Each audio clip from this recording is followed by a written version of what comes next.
Charlie Prangley. Charlie, thanks for joining me. You're welcome. Thanks for having me. So we are talking today. This is a topic that you suggested, and I thought it would be a lot of fun. Is the idea of should we? Sorry, I had audio playing twice in my head, which is throwing me off slightly, because you shouldn't have the video open 4 times No, throughout not a the good page idea. because it's very hard to talk and listen to yourself simultaneously. This topic that you suggested is should you be a personal brand as well as a person? Mm-hmm. We'll dive into that in a second. We'll leave it as a cliffhanger as to Okay. Okay. what we're thinking there, what you're thinking, and we'll just go to red, yellow, green. How you doing on this fine Monday night? I think I'm green. It's been a busy week and a busy day today. Like, I don't know. I'm not in the US, but I'm taking the Thursday and Friday off when the rest of the ConvertKit team is. And so I feel like I'm trying to fit 5 days work into 3. So it was a busy day today, but it was a pretty good one. So I'll say I'm green. What about you? Yeah, I think I'm green as well, but it's interesting how vacation works that way. Like, Right. Yeah. I think there's a lot of jobs where you're not responsible for outcomes. And in that case, then a vacation is a vacation and it's like, good luck, all of that. But then when you're in this position of like, well, my performance is based on outcomes, not inputs, then it makes vacations harder to take. And so you end up like, I think we're good at ConvertKit of having people take unplugged vacations and really turn it into an actual vacation. The hard thing is then that we cram so much, like, okay, I'm headed out the door. I'm not going anywhere. I'm going to be home, but I'm about to do this vacation and I have to do so much work in order to make that possible. Yeah. It's like you want to get the work done so that you can switch off fully in the vacation days. Yeah. Yeah. I'd say I'm green, just hanging out at home. We think people in our household might have had COVID. I don't know. Our nanny tested positive for COVID at the same time that our son Josiah, who's 10 months old, had the same symptoms of a fever and all that. And so it's like the chances of one being COVID and the other not are very slim. So we haven't been seeing anyone. We weren't really seeing anyone anyway, besides like immediate family and stuff like that. But now we're doing nothing. So, but I've been working half time. And trying to cram more stuff in. So it's been busy, but we did get some good things in. We got some Twitch streaming. I got to join your. Yep. I like that you made yesterday. the time for Among Us. Yep. Always important. It's important. It's very important. Oh man. Well, let's see. Let's dive into the topic. Charlie, why don't you tell us what sparked this idea and then we can kick it off from there. Sounds good. So what sparked this idea? Well, like, honestly, this is something that I personally have been thinking about for a long time as a creator. Like in my use of social media and how much of my life I share online, you reach a point as a creator where everything you share sort of becomes like part of what you're creating. Even if I'm just tweeting, it's connected somehow to the content that I'm making on YouTube and the products that I'm selling and that business that I'm building. And yeah, I've been sort of like trying to decide how I really felt about it. And then I saw this email from Paul Jarvis, who I'm sure that a lot of people have heard of. He's an amazing designer and maker, and he's been writing this Sunday Dispatch for a long, long time. And 8 years, he says, and he's ending it now. He's just said that he doesn't want the attention or the admiration anymore. He doesn't want to be a personal brand or like this known dude on the internet, is his exact words. He says he just wants to exist and do his work privately. And he said he wants to continue building out Fathom Analytics, which is his tool that he's working on at the moment, just like as a company that exists outside of his personal brand and audience and is just like, in its own right. And I thought this was really bold to end this hugely popular newsletter, close down a Twitter account with, I don't know how many followers he had at that point. But loads. 20, 30, 40, 50,000, somewhere in there. Yep. Yeah. A lot. To just be like, nope, I don't want to do this anymore. I don't want to live my life this way and end it. That was just really interesting to me. Bold is the word that comes to mind most. What did you think when you saw this? Oh yeah. So I thought a bunch of things. One, it's something that I've thought about before, of this idea of and I love the way you phrase the title of the show of a personal brand or a But you're, person. yeah. Like what if I was just a person? It's Mm. I have a lot of friends now that are creators, and I was even thinking about this of like, even like the group we were playing Among Us with yesterday, every single person is a creator, Right. like everyone has that. Then, there's other friends who are just like, oh yeah, hey, that's cool. That stuff that you're doing on YouTube or with your email list. Like, that's nice. Yeah, sure. I have an Instagram, but I like just post a few photos or, like people who are just normal people and don't Right. feel the need to Turn it into a project or a business. turn it into a project.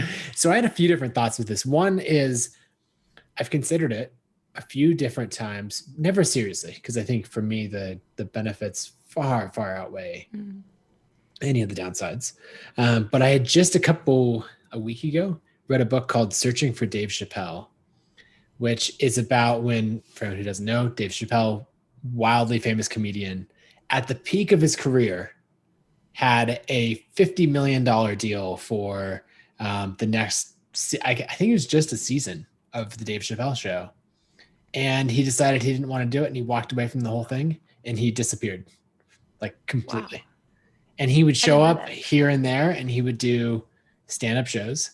But he walked away from the whole show, all of the money, everything. And now he's starting to come back. Like he's done some Netflix specials and stuff like that. But basically he decided that he liked stand-up. He did not like the TV show and he didn't like all the stuff where it was going.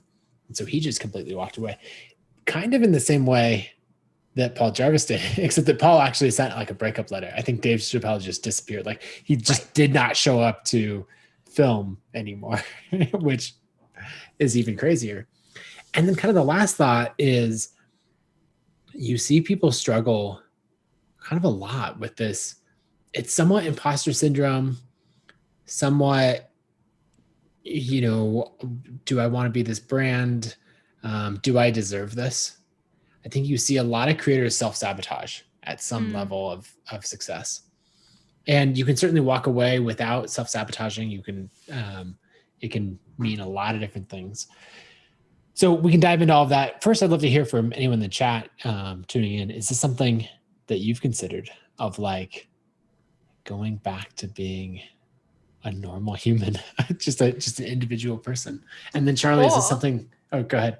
Well, I was going to say, or is this like a reason that's holding you back from being a creator too?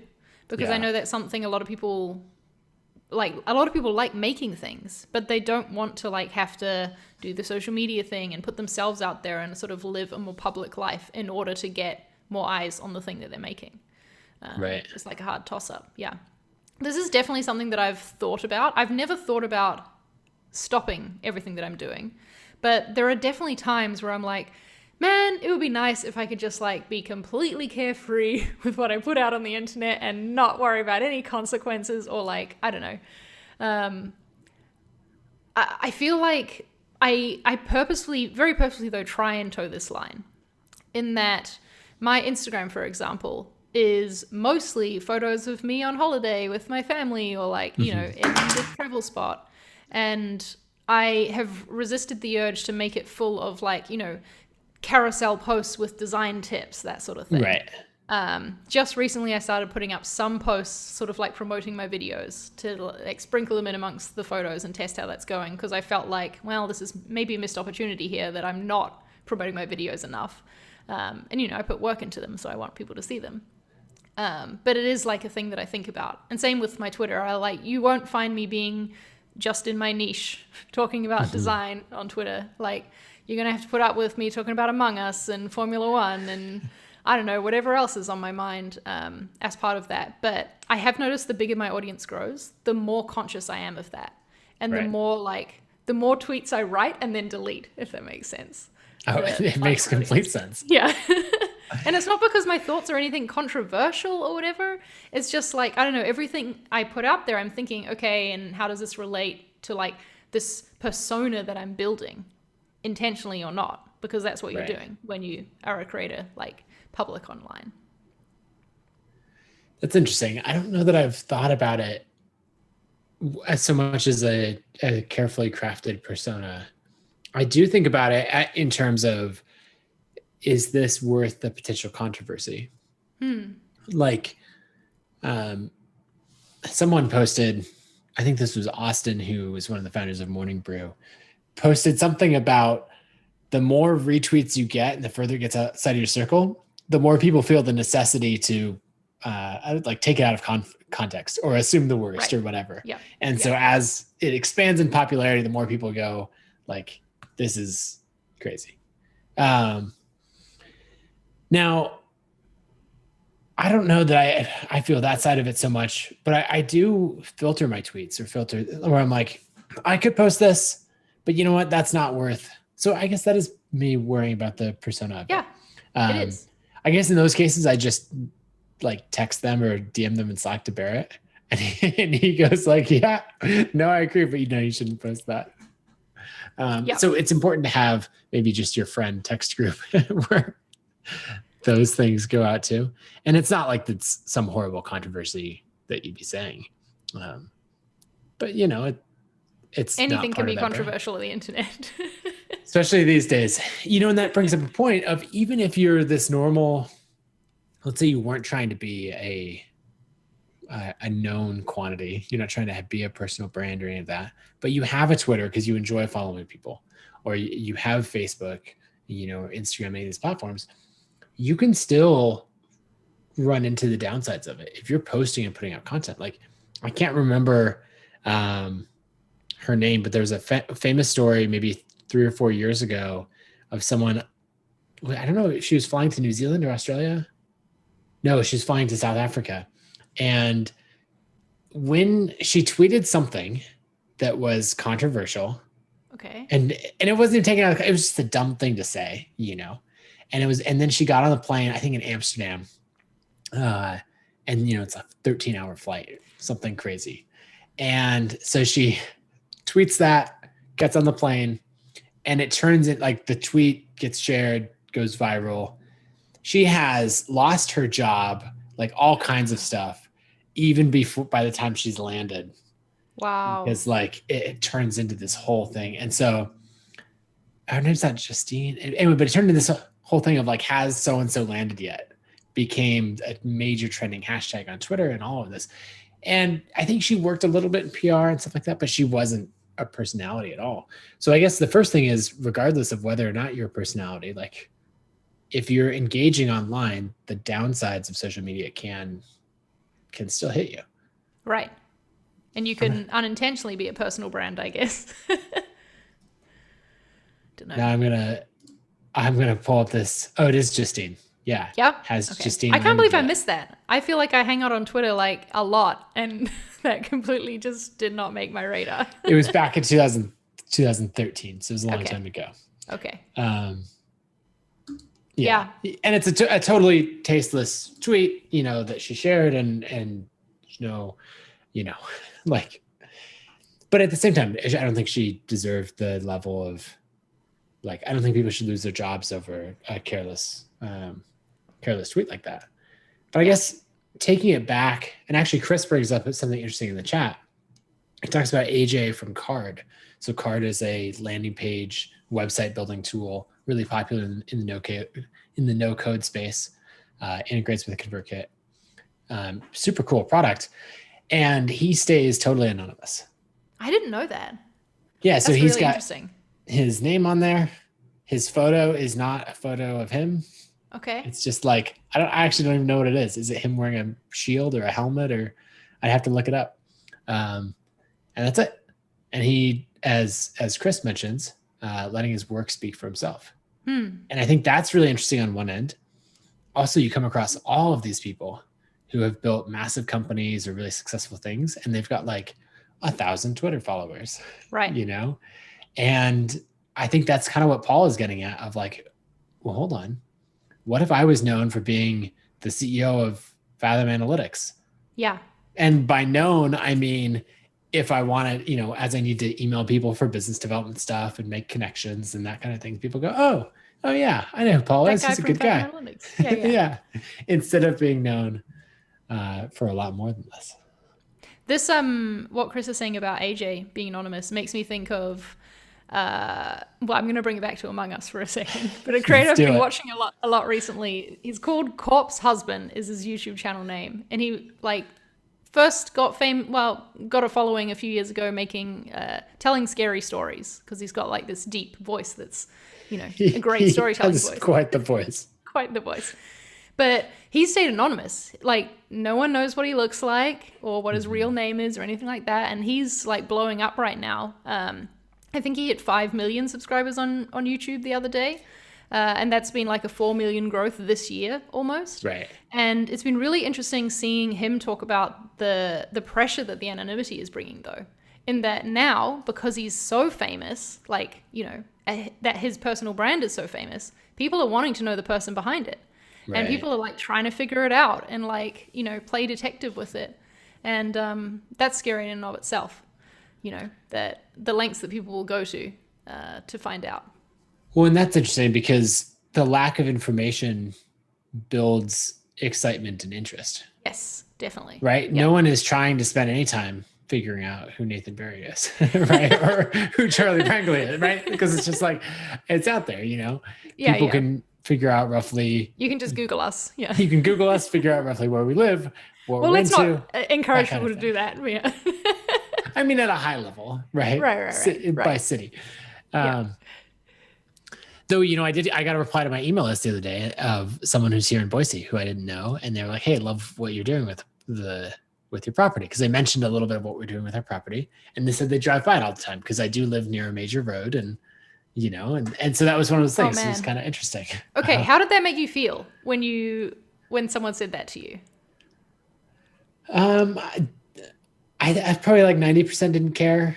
10%, you know, was thinking about that. The thing is, if you want your house to not be discoverable, you need to actually not buy it in your own name. Oh, wow. Okay. Yeah. So like there are ways you can do that, but you would need to set up a company specifically or a trust or something specifically to buy your house. Otherwise it's 100% findable of who owns any property or where you live or that's any terrifying. Of those things. Yeah. You know, I guess that's part of the reason we have cameras on our property. I don't know. Yeah. But we also live in a super quiet part of town. So yeah, what were we That is one of those things though, right? That you are a personal brand. And so I don't know. I personally just would find it weird to think of anyone like knowing where I live if I don't know them. Maybe that's because I'm a woman on the internet and so we've got like other things to worry about here.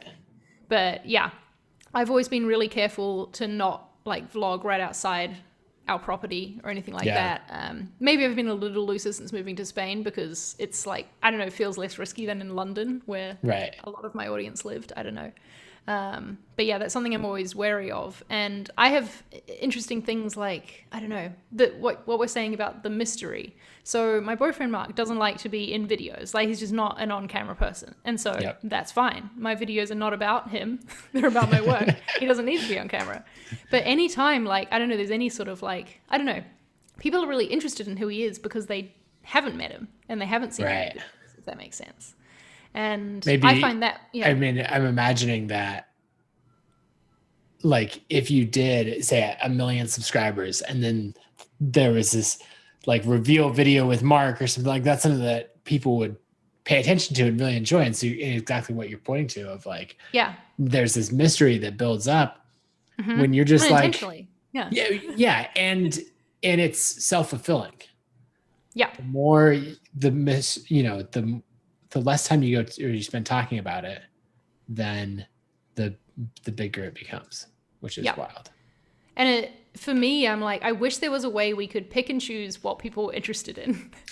Like, you know, this is this podcast for creators, right? So we can like complain about these sorts of things without it, I don't know, seeming like we're ungrateful or whatever. Because I'm really grateful for the audience that I have, and I'm grateful that anyone's interested in the stuff that I'm working on. But there's some stuff where I'm like, I just wish you were only interested in my work and not in anything else. You know, it's like a different form of unwanted attention in a way. But we don't get to pick that. We don't get to choose that. Either you're online or you're not. And it's really hard to sort of have your foot in both of those corners. Yeah, at some point you have to choose what you're going to be, and Paul has made that choice. Yeah.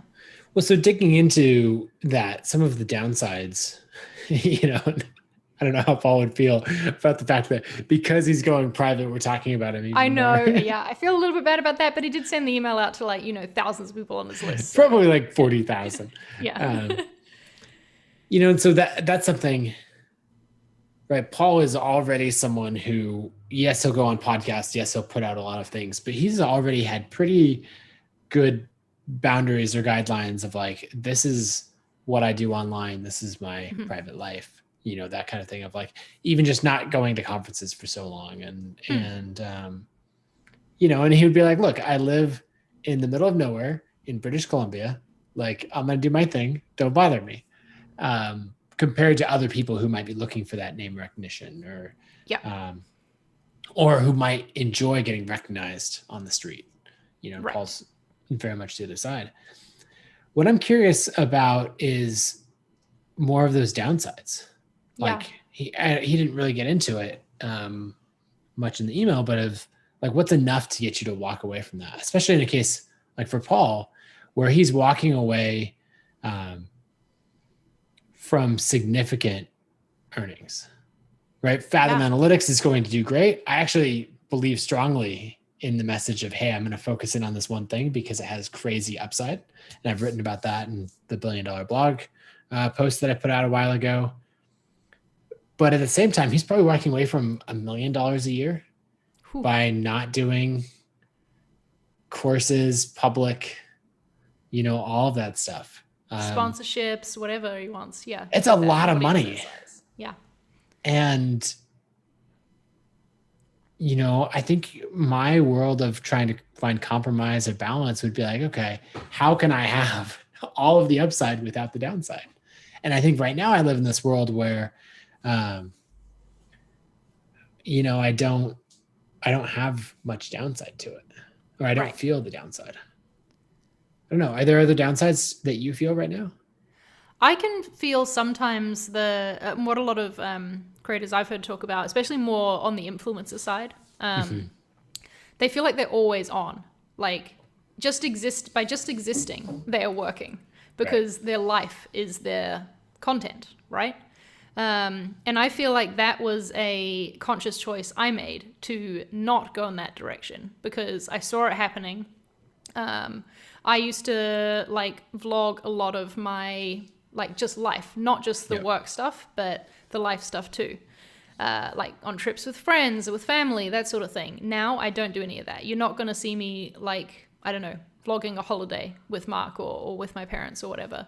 Well, that's an interesting balance. We're both kind of, that we've both navigated together at times of last November, a year ago now, we were at Disneyland with a bunch of our friends. And that was one of those things.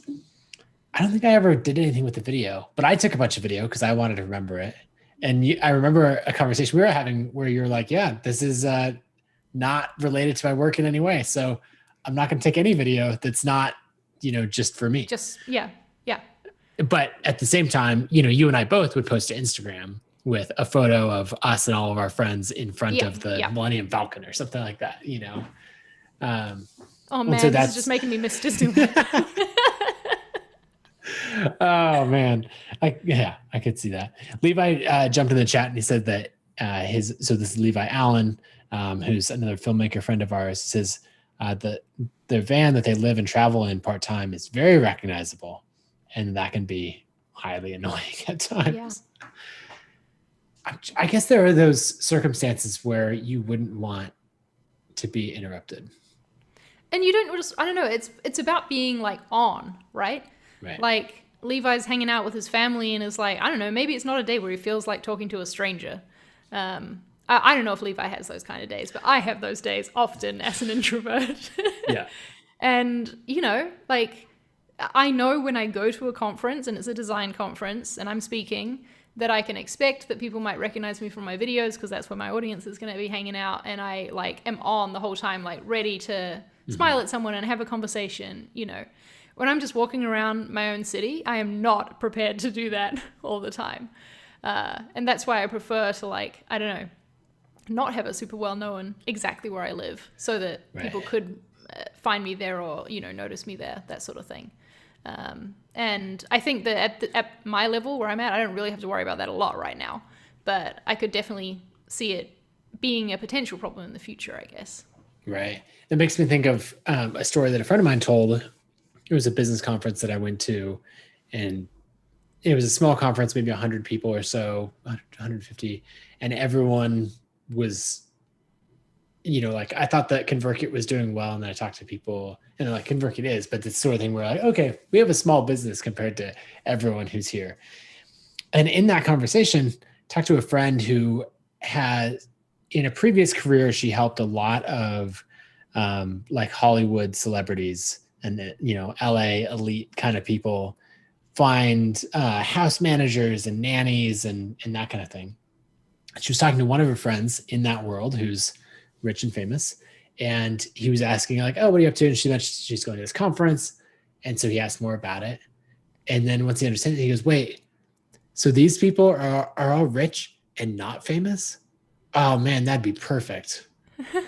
You know, and like, wait, you could go to the grocery store and just like shop? That's amazing. And so they were talking about how so many of, you know, these business owners or people who have achieved a level of wealth are then trying to become more popular or famous or any of those things. And he's like, what are you doing? You've already got it perfect. You know, you can build the wealth without the other thing, or, you know, without the downsides of fame. And I thought that was super interesting because, you know, when I'm never going to be a movie star famous or anything like that, where you're Never say never, Nathan. That's true. My Netflix pilot is coming out soon. Yep, your stand-up series. Yeah. Yeah, exactly. You know, but it is interesting as you pursue kind of that a higher level of fame and attention. And I think the media or the medium that you use makes a big difference. Like, for example, if we take two speakers that we've had at Craft and Commerce, Mark Manson, Casey Neistat. They're both wildly popular. Yep. Mark Manson has had his book, The Subtle Art, like top of the New York Times bestseller list forever.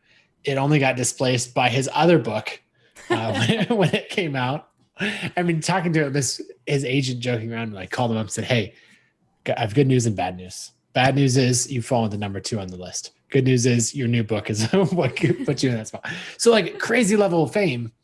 But if you saw Mark Manson on the street, I don't think you would know that he read this or wrote this book that's been sold 10 million copies or whatever. Casey Neistat, you know, gets recognized in the Boise airport when he's here, you know, and that's very different, right? Because his face is front and center. He's on everything. And that's, you know, even when a Seth Godin or Mark Manson comes to speak at an event, they're not like, they have a line of fans, whereas a YouTuber has a mob of fans where like the police need to be involved to make sure it doesn't get out of hand. And so as you choose what version of public you want to be, you know, it's just like, that's something that you should factor in. That's a great way to put it. What version of public do you want to be? Because I do think that to have success as a creator, like the beauty of creators and why we follow creators and not businesses, you know, publishing books or whatever, is because of the people and because of that human element to it, the person behind it. So you do want to get to know them. Even if, like in the case of going back to my example of Corpse, all you know about him is these few things that he's said like through streams. Like, you know, it's still not a computer generated voice reading you a story. It's a person, right? Right.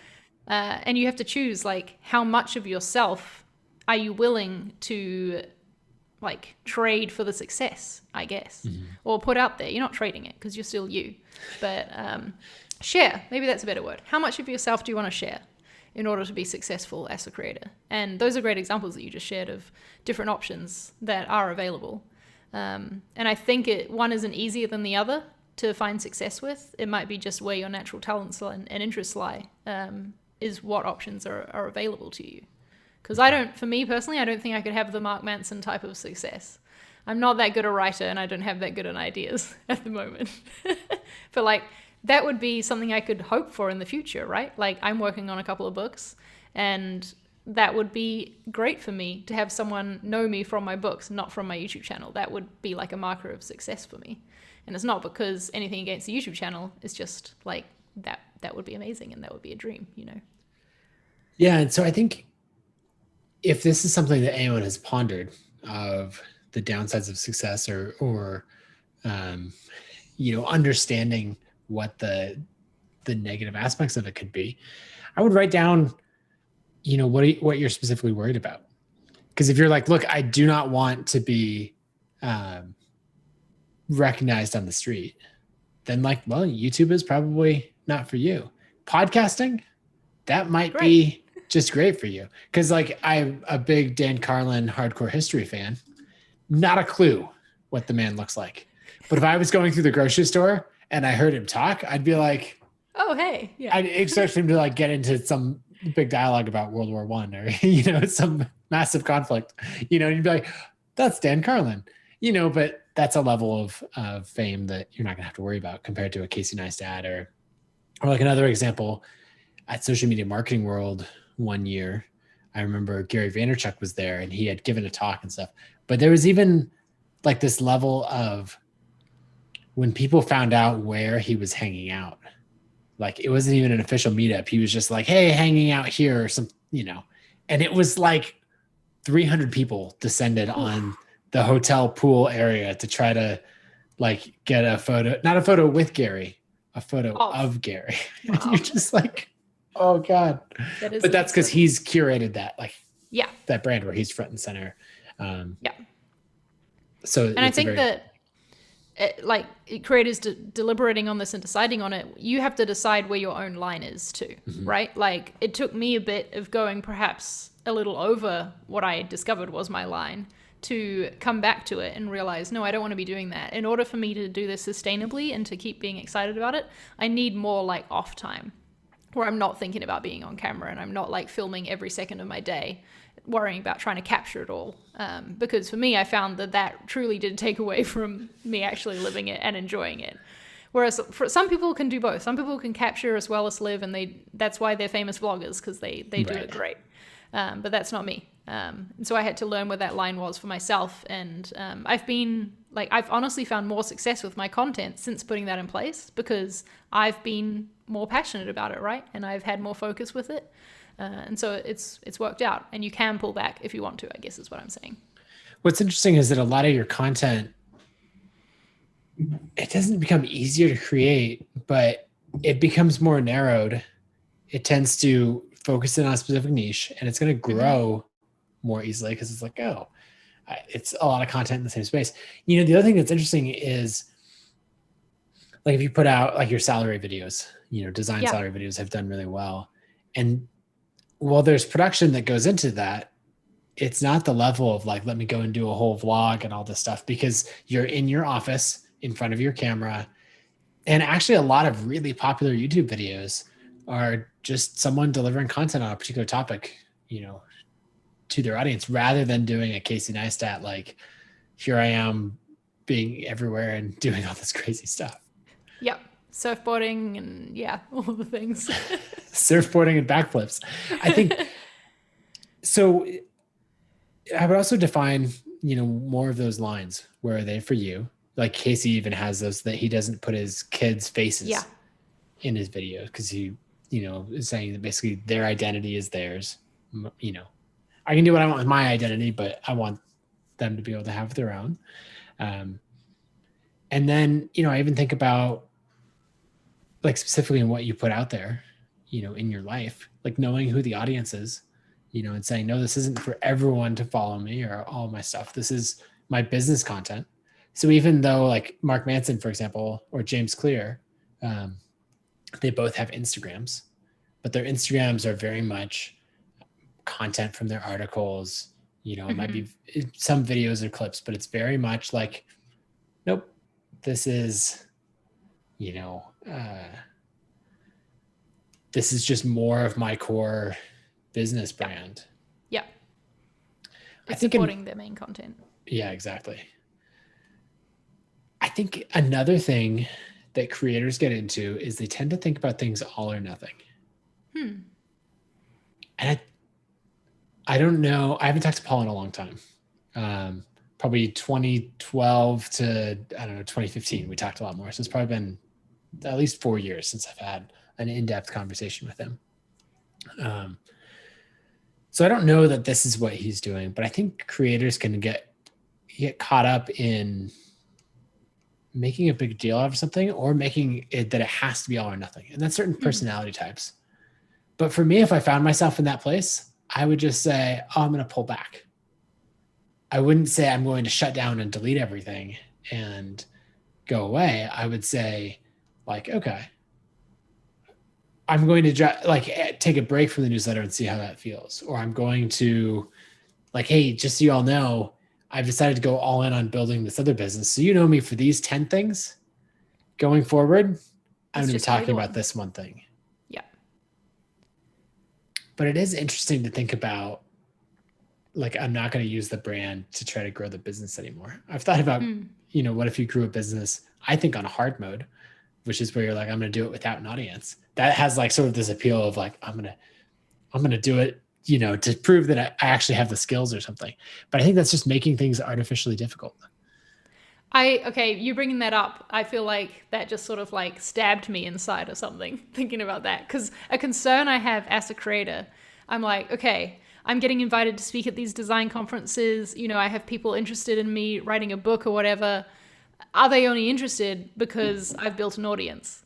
And is that my value? And especially being a woman in tech, I'm like, am I on this list? Am I on this like top designers list just because I'm the only woman you could find like designing? Like that's what crosses my mind sometimes because I'm like the one putting myself out there. No, because I know there's a lot of people who are much better designers than me, but who just like aren't publishing their work. And so they haven't been discovered to go on these lists, if that makes sense.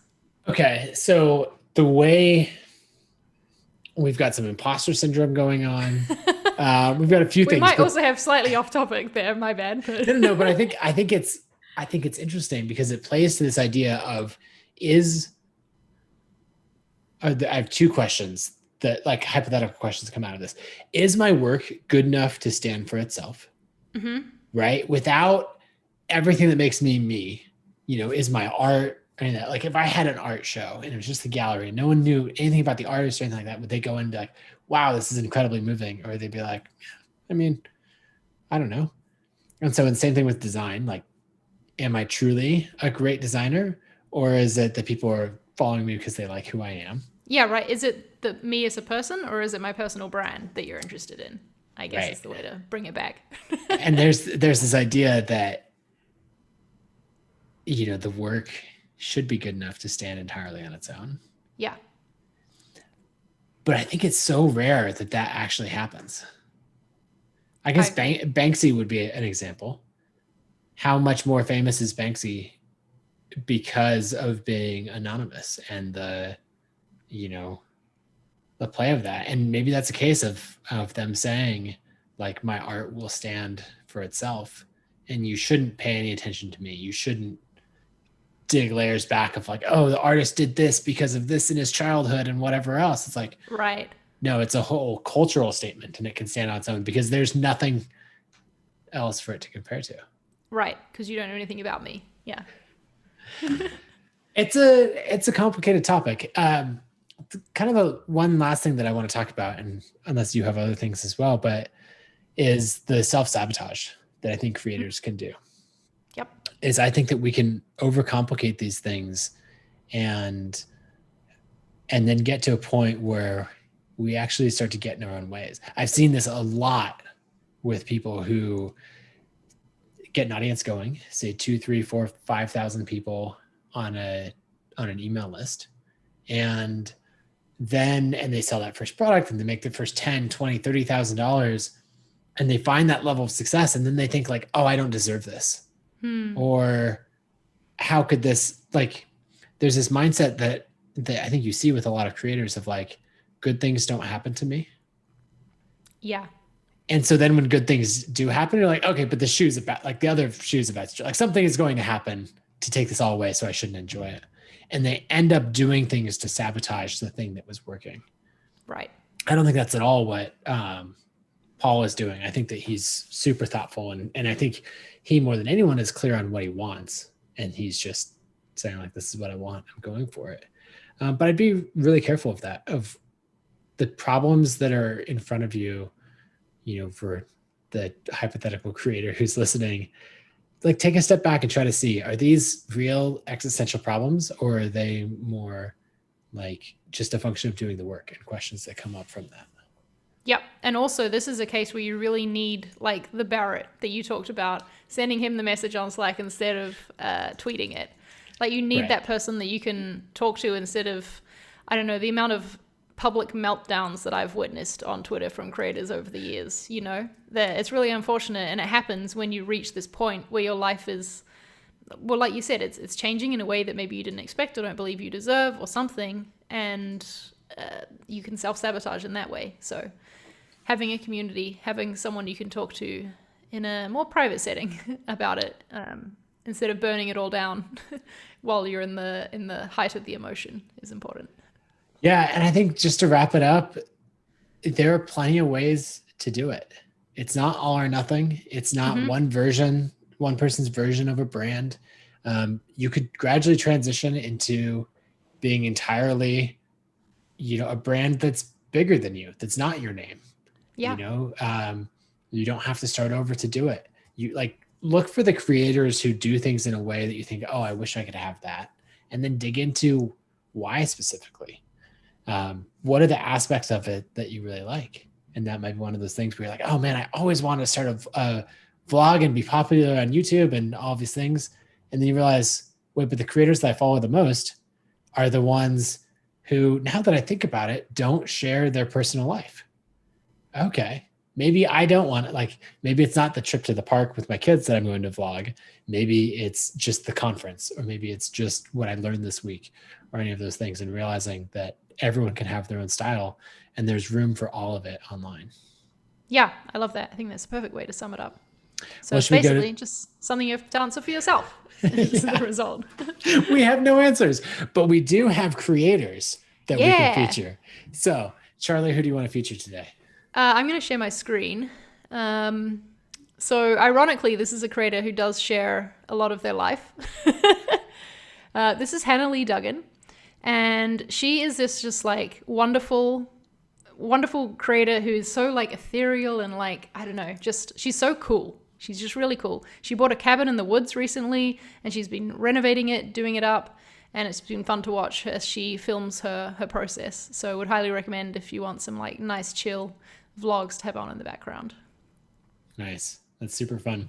I'm going to feature a creator named Austin Church. And we actually just launched a creator story with Austin. But this ties into today's, because one of the only times that I've been recognized in public, I was on my way to speak at a conference in Sweden, of all places. And I was flying through the New York airport, and I had walked into the Delta Lounge at JFK. And this guy goes, "Oh, excuse me, are you Nathan Barry?" And I was like, what? Yeah. And it was Austin. And so we struck up a conversation, we chatted, and I was like, oh, well, where are you headed? We're just talking. He's like, I'm going to the same conference you are. I was like, oh, right. Okay. You recognized me because I'm on the speaker list for the conference that we're both headed to. But Austin is just an incredible creator. He's written all kinds of things. He's come to Craft Commerce a bunch of times. And I won't say too much more because you should just listen to his story. Listen or read. However you want to consume it. Yeah. However you want to consume it. So anyway, I thought that'd be a good story to feature, since it's, I think, the only time that I've been recognized in public in a totally random setting. I love that. Great way to tie it in. Sounds good. All right. Well, that's it for today. Thanks for tuning in. And we'll see you. We won't see you on Friday because it's Black Friday, and we'll either be not at all working or trying to keep hundreds of millions of emails sending properly. So either way, we're not going to be podcasting. And so